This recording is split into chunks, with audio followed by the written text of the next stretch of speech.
ఓం గురుభ్యో నమః. ఈరోజు నేను పేపర్ తిప్పుతుంటే గరుడ పురాణం గురించి చక్కగా ఉమామహేశ్వరరావు గారట ఎవరో చాలా బాగా రాశారు.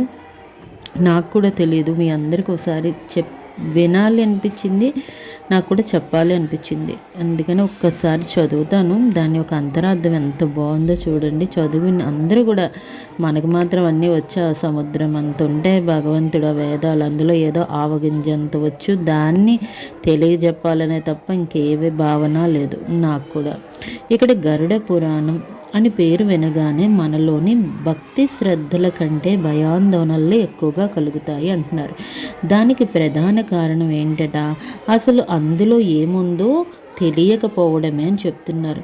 కొన్ని మనం చదివితే అపురూపమైన విషయాలు అని ఆశ్చర్యకరమైన విషయాలు ఈ గరుడ పురాణంలో ఉన్నాయి అని చెప్తున్నారు. ఈ గరుడ పురాణంలో ఇంట్లో ఉంచుకోకూడదు అంటారట. అది చాలా చాలా తప్పు అని చెప్తున్నారు. ఈ గ్రంథం పట్ల అవగాహన వలన ఇందులో ఉన్నటువంటి 19,000 శ్లోకాలు ఉన్నాయట, 314 అధ్యయనాల విజ్ఞాన భాగాలు ఉన్నాయట. సాక్షాత్ విష్ణుమూర్తి రుద్రుడికి గరుడికి కలిపి చెప్పారట ఈ గరుడ యొక్క పురాణాన్ని అనమాట. దీని అంతరార్థం ఏంటంటే, గరుడు అంటే మన యొక్క విషాన్ని హరించే యొక్క శక్తి అట. అంటే మనలో ఉన్న చెడ్డ గుణాలన్నిటినీ తీసేసి మనల్ని మంచి నిష్కామంగా మంచి మార్గం వైపు మనకి వెళ్ళడం తెలియజేస్తాడట ఆ యొక్క జ్ఞానం ద్వారా. ఇందులో అసలు ఏముంది అంటే 14 ఊర్ధ్వ అధోలోకాల గురించి ఈ యొక్క కల్పం చెప్తుందట చక్కగాట. అంటే ఎన్ని ద్వీపాలు ఉన్నాయి, వీటిలో ఏముంది, అసలు జ్యోతిష్యం సాముద్రిక శాస్త్రాలు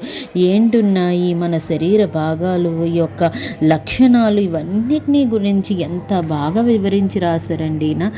ఇందులో పాటించవలసిన గోవుల గురించి కానీ, గుర్రాల గురించి కానీ, ఎన్నో సమస్యల నివారణ కానీ, రాజనీతి గురించి కానీ, దండనీతి గురించి కానీ చాలా చాలా, అలాగే 24 విష్ణు అవతారాల కథల గురించి కానీ.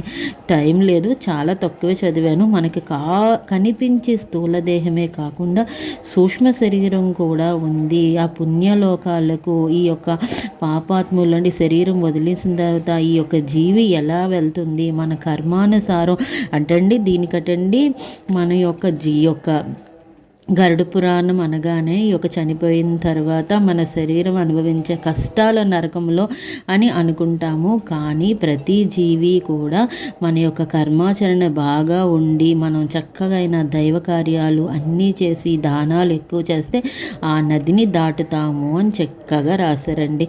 అందుకనే 16 నరకలోక పురాణాన్ని దాటుకుంటే జీవుడు అంగుష్టము అంటే బొటనవేలంత పరిమాణంలోని భగవంతుడు ఆత్మలో సాక్షాత్కారం అవుతుంది కదా. అలాగ వాయువు రూపంలో ఈ యొక్క మన శరీరాన్ని, యాతనా శరీరాన్ని వదిలేసి మనం చక్కగాను ఆ భగవంతుడి యొక్క సాన్నిధ్యంలోని బతికుండగానే ఈ జీవుడు మన యొక్క కర్మాచరణ చక్కగా వెళ్తున్నప్పుడు చనిపోయిన తర్వాత ఈ లోకాలన్నింటినీ చక్కగా దాటగలము అని ఎంత చక్కగా రాశారండి. అది మనకి తెలియక చాలామంది తప్పుగా అనుకుంటున్నాం.